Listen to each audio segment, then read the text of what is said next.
میں گریبان پکڑوں گا ایسے لوگوں کا۔ اگر آپ اسرائیل کو تسلیم کرنے کی بات کر رہے ہیں تو اوور مائی ڈیڈ باڈی، ہماری لاشوں سے گزرنا پڑے گا، تب جا کے اسرائیل کو تسلیم کرنے کی بات تم کرو گے۔ ریاست پاکستان نے ان سے نہیں پوچھا کہ بھائی تم مامے لگتے ہو اسرائیل کے، جو تم لوگ کسی کی اجازت کے بغیر وہاں تشریف لے گئے ہو۔ دنیا میں دو ہی ریاستیں نظریے کی بنیاد پہ بنی ہے، یا اسرائیل بنی ہے یا پاکستان بنی ہے، یا اس نے رہنا ہے یا ہم نے رہنا ہے۔ انشاءاللہ پاکستان ول سسٹین۔ جی یہ بتاؤ، جب قائد اعظم رحمت اللہ علیہ نے before the creation of Pakistan یہ کہہ دیا تھا کہ عرب ممالک کے دل میں ایک ناجائز ریاست کو بنایا جا رہا ہے، تو تم قائد اعظم سے زیادہ بڑے جو ہو وہ سیانے ہو؟ یا علامہ اقبال رحمت اللہ علیہ جو کہتے تھے کہ ہے خاک فلسطین پہ یہودی کا اگر حق، اسپانیہ پہ حق کیوں نہیں اہل عرب کا؟ تم لوگ علامہ اقبال سے زیادہ بڑے سمجھدار ہو۔ قائد اعظم رحمت اللہ علیہ کی بات ہمارے لیے پتھر پہ لکیر ہونی چاہیے۔ وہ اینکر پرسن ہے احمد قریشی صاحب، 2.25 کروڑ روپے ان کے دفتر کا کرایہ ہوتا تھا ایک سال کا، جو سمرو صاحب سندھ سے انہیں پے کرتے تھے صرف کشمیر کے نام پہ۔ سوال یہ پیدا، یہ 5-6 سال پرانی بات بتا رہا ہوں، جب میں نے اس دفتر کو وزٹ کیا تھا کشمیر کے نام پہ، تو جو بھی نعرہ لگاتا ہے ہم اس کے ساتھ ساتھ ٹور پڑتے ہیں، لیکن سوال یہ پیدا ہوتا ہے کہ ایسے لوگ جو آج فلسطین کے نام پہ سودا کر آئے ہیں اسرائیل کے ساتھ حمایت کر کے، یہ کیا ماضی میں کشمیر کے نام پہ بھی تو اسی طریقے سے سودے بازی نہیں کرتے رہے انٹرنیشنل ٹورز پہ جا کے؟ یہ تنخواہ دار ملازم جو کشمیر کے نعرے لگا رہے ہوتے ہیں، کیا یہ کشمیر کے حقیقی ترجمانی کر بھی رہے ہوتے ہیں یا نہیں کر رہے ہوتے؟ یہ قائد اعظم سے زیادہ آگے بڑھنے کی کوشش کہ دور حاضر کے تقاضوں کے مطابق عرب ممالک میں بھی کچھ نے تسلیم کر لیا تو ہم بھی کر لیں۔ اور بھائی عرب ممالک بنے ہیں بادشاہتوں کی بنیاد پہ، پاکستان بنا ہے نظریے کی بنیاد پہ۔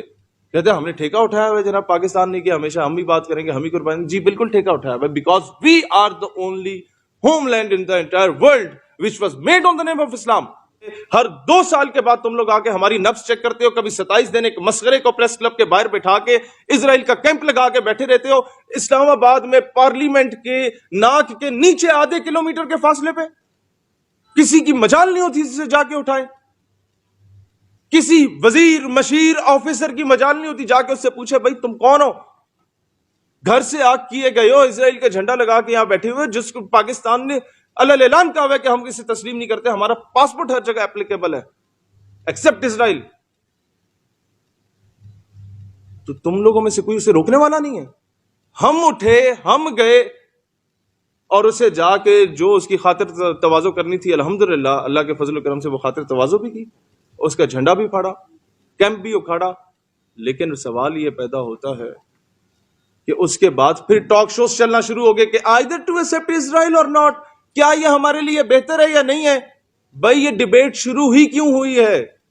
پھر کہتے ہیں جی اس بیس پہ تو ہمیں آزادی ہے، بات کرنے کی بھی آزادی ہے۔ تو بھائی جب تم کسی سینئر آفیسر یا وزیر اعظم یا وزیر اعلیٰ کے بارے میں الٹی سیدھی بات نہیں کر سکتے، آزادی اظہار رائے کے باوجود تم گرفتار ہو جاتے ہو، تو فلسطینیوں کے زخموں پر نمک چھڑک کے، ان کے خون کا سودا کر کے، بیت المقدس، مسجد الاقصی اور فلسطین قبلہ اول، اس کا سودا کر کے تم لوگ بات کرو آ کے بڑے بڑے چینلز پہ بیٹھ کے، تو تمہیں آزادی اظہار رائے ہوگی؟ سوری، یہ قوم تمہیں اس چیز کی اجازت نہیں دے گی کہ تم OIC بنی کس لیے تھی بھائی؟ اس کے اجلاس کیوں ہوتے ہیں؟ بنی یا کشمیر کے لیے، فلسطین کے لیے، دونوں چیزوں پہ سمجھوتے ہونا شروع ہو گئے۔ یاسین ملک کی بنیاد پہ 2 پریس کانفرنسیں کر کے اس کے بعد جناب خاموشی سے بیٹھ گئے۔ ماضی میں جو آرٹیکلز وہاں پر امپوز ہوئے اس پہ کوئی کچھ نہیں ہو رہا۔ 70 سالوں سے وہی انگریزوں کے بوٹ پالشی ہمارے اوپر قابض رہے ہیں، پارٹیاں تبدیل کر کر کے، پہلے ایک وڈیرا جاگیردار نواب، پھر اس کا پتر، پھر اس کا پتر، پھر اس کا پتر، وہی آگے بیچ رہے ہیں۔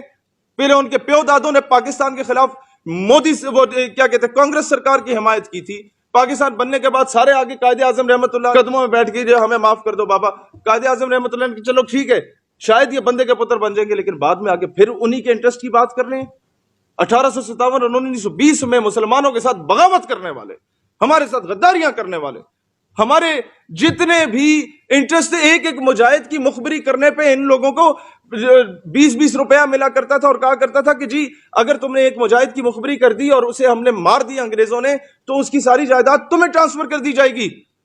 ایسے لوگوں کی اولادیں ہمارے اوپر جب تک قابض رہیں گی تب تک پھر اسرائیل کو تسلیم کرنے کی باتیں ہوتی رہیں گی۔ لیکن پھر بھی ہم بتاتے ہیں کہ ہم لوگ غازیوں اور شہیدوں کی سرزمین سے تعلق رکھنے والے ہیں۔ میں پہلے بھی اپنے گاؤں سے اٹھ کے ادھر آیا تھا، اور اس جھنڈے کو اکھاڑا تھا. میرے خون میں یہ تربیت ہے.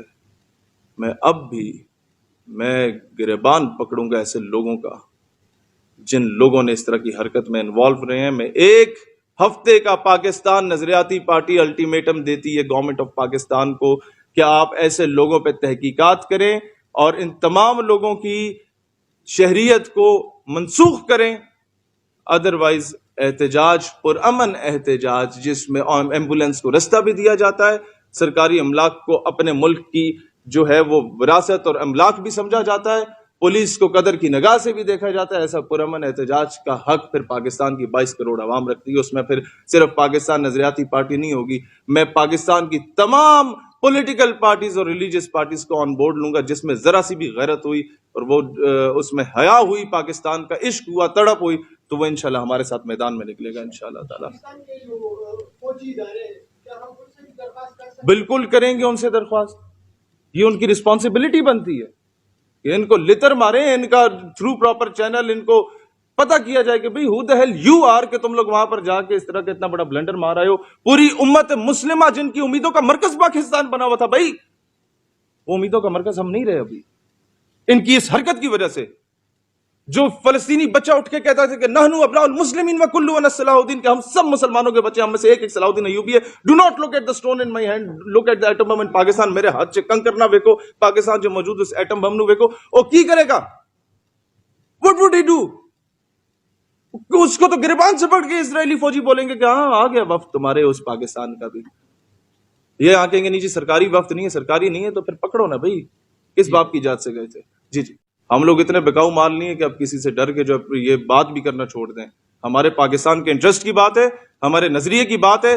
قومیں بجلی, پانی, گیس یا ٹیوب ویل سے نہیں بنتی, قومیں نظریے سے بنتی ہیں, قومیں غیرت سے بنتی ہیں, اور غیرت باقی رہنا بہت ضروری.